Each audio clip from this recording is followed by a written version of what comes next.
Hey guys, in this video I'm going to answer the question if you can delete a group chat that you made on Snapchat. So if you have a Snapchat group that you made and you want to delete it, I'll be answering that question right now. You cannot delete it. There's no way to completely delete a Snapchat. There's ways that you can get rid of it from your chat bar and whatever, but there's no way to completely delete it. There are a couple things that you can do, however, that make it look like you've deleted the group chat. But in the end, the people that don't leave the group chat will still be there. So click on the three dots in the top right corner of your group chat and click on chat settings at the very bottom. Once you're here, you can click clear from chat feed.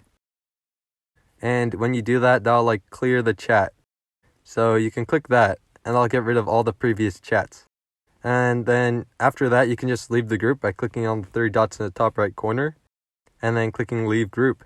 That's the closest thing you can get to deleting a group chat on Snapchat, but there's no way to actually delete it.